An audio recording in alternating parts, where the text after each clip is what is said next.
Estar bem informado tem um custo. E não estar custa muito mais. No prazo de um ano, Portugal decide o seu futuro em 3 eleições: legislativas, autárquicas e presidenciais. O palco das eleições é aqui. Assine e garanta acesso a todos os conteúdos em observador.pt. Agora com 49€ de desconto. Esta é a história do dia da Rádio Observador. Como explicar o apagão inédito em Portugal.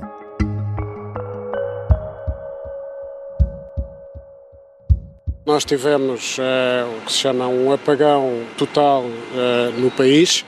Ficámos por volta das 11h33, ficámos sem eletricidade em toda a rede de muito alta tensão, que depois naturalmente se propaga a todas as redes que estão a jusante de média e baixa tensão e chega à casa de todas as pessoas do país.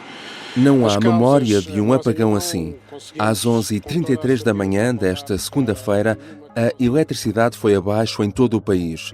Oficialmente não foram confirmadas as causas do apagão, que também afetou Espanha. A situação levou milhares de portugueses a correr aos supermercados, provocou o caos no trânsito e no metro, para além do cancelamento de voos nos aeroportos e da suspensão de serviços não urgentes nos hospitais. Como é que um país inteiro pode ficar sem energia de um momento para o outro? Como se explica a dependência de Espanha e a nossa cada vez maior vulnerabilidade às redes elétricas? Vou falar com Ana Suspiro, jornalista da secção de Economia do Observador, que acompanha de perto o setor energético. Eu sou o João Santos Duarte e esta é a história do dia de terça-feira, 29 de abril.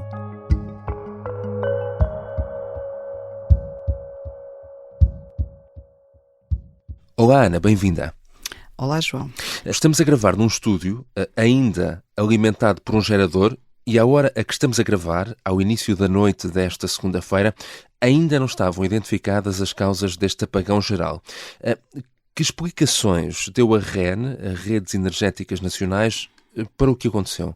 Bom, a REN deu algumas explicações no sentido de tecnicamente percebermos o que é que aconteceu. E o que a REN diz é que do lado da rede elétrica espanhola se verificavam grandes oscilações no nível de tensão e que foram essas anomalias que levaram, no fundo, a que o sistema que se ativasse, ou que o gestor da REN que dá esta explicação, o engenheiro João Conceição, compara com o disjuntor a disparar na nossa casa. E aqui o que terá acontecido é que, perante estas anomalias da rede, as centrais de produção, os sistemas de segurança das centrais de produção desligaram as centrais. E a partir do momento em que a produção sai da rede e há procura, há um desequilíbrio que provoca o apagão da rede. De resto, durante o dia, chegou a circular muita informação sobre este apagão, que depois acabou por não ser confirmada. O que é que chegou a ser avançado? Desde histórias que justificaram o apagão de há um ano, como por exemplo o avião que estava a combater incêndios em França, como se houvesse incêndios nesta altura, enfim, podia haver, mas não há, e que tinha provocado tinha chocado contra uma linha de alta tensão, que foi uma situação que aconteceu ano passado, até uma informação que foi dada por um órgão internacional muito credível e, portanto, amplamente citada por vários órgãos de comunicação social, que dizia que tinha havido um evento climatérico raro, em Espanha, mais uma vez, e que isso teria provocado esta situação que poderia demorar até uma semana a resolver. Ora, a REN desmentiu essa informação, mas quando são feitas as primeiras declarações ao final da tarde sobre quais foram as causas, de facto elas não estão identificadas e inclusive até podem demorar algum tempo a ser identificadas. A única coisa que eu te posso dizer do que eu conheço do sistema elétrico é que provavelmente é uma coisa que nunca ninguém previu que acontecesse. porque a capacidade de resposta das redes elétricas é muito grande, ou seja, todos os riscos que existem e contingências, eles têm tudo mais ou menos acautelado, com sistemas de backup.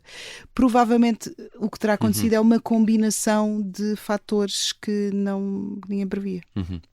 Mas no meio de tantas incertezas, há aqui um facto certo, é que no momento em que isto aconteceu, Portugal estava a ir buscar à Espanha uma grande quantidade de energia que estava a ser consumida no país. Porquê é que importamos tanta energia de Espanha? Pois, antes de te responder a essa pergunta, porque é que isso contagia o nosso sistema elétrico, não é? A rede portuguesa e a rede espanhola estão interligadas. Nós, aliás, temos uma coisa chamada Mercado Ibérico de Eletricidade. Exato. Se é verdade que a Península Ibérica é uma ilha energética, porque as interligações com a França são muito fracas, entre Portugal e Espanha a interligação é muito forte. E isso permite a Portugal comprar eletricidade da Espanha. O que acontece é que, uma vez que estávamos, digamos assim, com a porta escancarada... Exato. É uma boa imagem. A porta escancarada para a eletricidade espanhola, os problemas que vieram da rede espanhola apanharam-nos em cheio e nós não conseguimos contê-los antes de provocar este apagão. E porquê é que nós compramos eletricidade da Espanha? Para já porque podemos, porque temos a interligação, e porque de facto compramos quando ela é mais barata. Compramos quando faz sentido do ponto de vista económico, e era o caso, aparentemente havia muita energia solar na rede, e quando há muita energia renovável o preço da eletricidade baixa, e por isso nós estávamos a comprar, e é isso que nós fazemos todos os dias, enfim, faz parte da gestão normal diária do sistema elétrico. Falaste aí dessa grande ligação da rede portuguesa com a rede espanhola, mas não há mecanismos para evitar o contágio de um possível problema, por exemplo, que aconteça em Espanha para a rede portuguesa? Quer dizer, haver mecanismos há... eu não sei tecnicamente como é que isso seria possível. O que nós podemos é pensar num sistema, como já terá acontecido no passado, em que as redes eram autónomas, não estavam ligadas, não é? E então aí Portugal não seria afetado pela rede espanhola, porque há sempre alguma, mesmo Sim. que a gente não tivesse importado eletricidade, há sempre ali algumas ligações, é normal que existam. Se nós estivéssemos totalmente isolados de Espanha, não teríamos sido afetados, mas por outro lado, a segurança de abastecimento portuguesa era muito mais fraca do que é, porque a interligação, que hoje pode ter sido a fonte do problema, é normalmente uma parte muito importante do nosso segurança de abastecimento, porque quando pode haver um problema no sistema nacional, Espanha ajuda-nos e a gente ajuda a Espanha. É assim que funciona e foi assim que funcionou com Espanha, que recebeu ajuda dos países com os quais tem interligação que não foram afetados, que foi a França e Marrocos. Já regressamos à conversa com Ana Suspiro, jornalista da secção de Economia do Observador, que acompanha de perto o setor energético. Na segunda parte vamos perceber porque é necessário fazer uma recuperação gradual e lenta do sistema energético e porque demora mais tempo recuperar a energia elétrica na região da Grande Lisboa.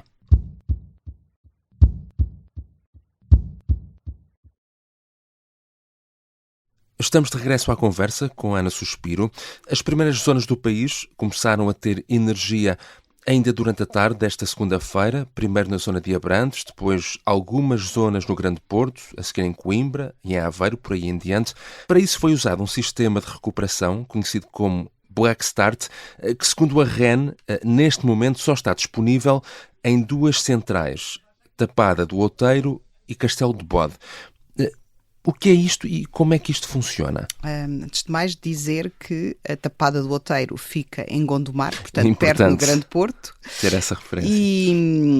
E Castelo de Bode fica no distrito de Santarém, mas muito perto ali da Beira Baixa, razão pela qual Abrantes, Tomar, enfim, a região centro também foram das primeiras regiões que conseguiram ter energia elétrica. Este sistema Black Start é um sistema que permite que as centrais arranquem sem a ajuda da tensão da rede, ou seja, se não tens rede, porque normalmente as centrais quando arrancam é porque do outro lado há uma rede e existe procura na rede. Sem essa possibilidade, estas 2 centrais podem fazê-lo, apenas estas 2 centrais o podem fazer. E são absolutamente fundamentais para conseguir que o sistema elétrico arranque após um apagão quando não temos a interligação com a Espanha disponível, porque a interligação com a Espanha permitia-nos dar alguma atenção à rede e se calhar retomar muito mais rapidamente e com outros centros de produção. Sem interligação com a Espanha, só estas duas centrais é que nos podem ajudar e têm que o fazer de uma forma muitíssimo devagar. Porquê? Porque elas, quando são ligadas, não tens procura na rede, não há consumo. E o que é que faz os sistemas de segurança? Desligam-nas. E isso aconteceu várias vezes hoje. O administrador da REN, João Conceição, disse isso. Tentámos várias vezes e elas desligavam. Portanto, esta gestão entre a energia que tu vais pondo na rede e o consumo que ela tem que estar ali ao limite. Tem que estar mesmo... Tem que ser muito cautelosa, porque se tu pões mais energia, o sistema... e não há consumo, o sistema vai abaixo.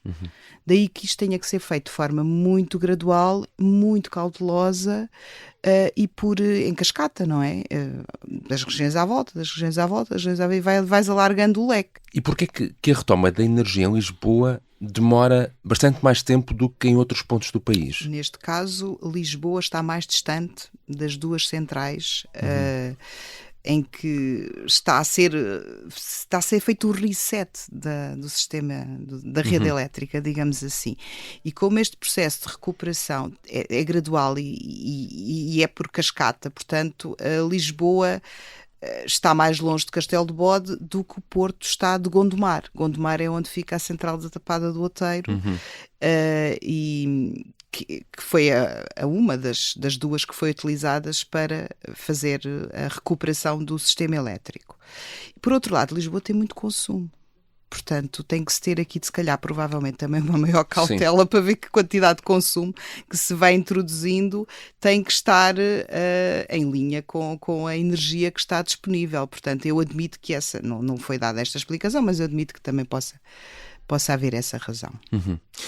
Agora, há aqui um ponto de facto importante, é que este apagão inédito e o que vimos ao longo do dia desta segunda-feira e de todas as consequências que teve, de facto vem mostrar, não é, a nossa cada vez mais dependência dos sistemas elétricos. Eu acho que essa talvez seja a questão mais interessante, para além de perceber o que é que aconteceu, não é?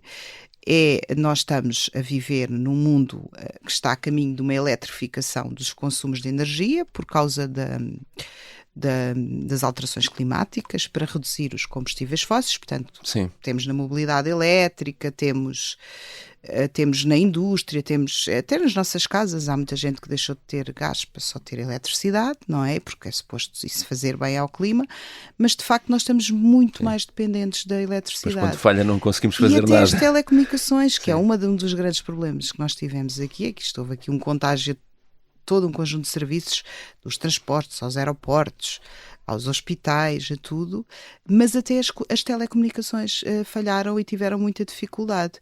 Eu lembro-me do apagão da cegonha, foi nos anos 90, cegonha, e atingiu metade do país, portanto penso que também foi menos tempo, e o telefone fixo funcionava, tu conseguias comunicar, e desta vez foi muito mais difícil, embora o WhatsApp, para quem tivesse internet, ainda fosse, e tivesse carga no telemóvel, ainda fosse permitida a comunicação, mas mesmo até para nós jornalistas foi muito complicado ter acesso à informação, as fontes não conseguiam contactar-nos, mas também para as pessoas, a gente estava a escrever para informar as pessoas e as pessoas não conseguiam aceder a essa informação, porque não tinham telemóvel, não tinham carga no computador ou no telemóvel, porque não tinham eletricidade, durante mais de 6, 7 horas. Isto é gerível se for 1 hora, 2 horas. A partir de uma certa altura acabam o combustível, os geradores deixam de ter combustível, isto começa a tornar-se mesmo muito, muito complicado. Obrigado, Ana. Obrigada, eu, João. Ana Suspiro é jornalista da secção de Economia do Observador e acompanha de perto o setor energético. A terminar, 3 notas a ter em conta esta terça-feira. Está marcada para hoje no Porto a leitura do acórdão do processo de 7 pessoas acusadas de dezenas de assaltos a cafés nos distritos do Porto e Aveiro. Os crimes aconteceram entre junho e novembro de 2022. Passam hoje exatamente 100 dias da tomada de posse de Donald Trump para um segundo mandato como presidente dos Estados Unidos. A taxa de aprovação de Trump, neste momento do mandato, é a mais baixa de qualquer presidente nos últimos 70 anos. Para os fãs de futebol, joga-se hoje o primeiro jogo das meias-finais da Liga dos Campeões. Frente a frente vão estar Arsenal e Paris Saint-Germain a partir das 8 da noite. Esta foi a história do dia. A sonoplastia é de Mariana Sousa Aguiar. A música do genérico do João Ribeiro. Eu sou o João Santos Duarte. Até amanhã.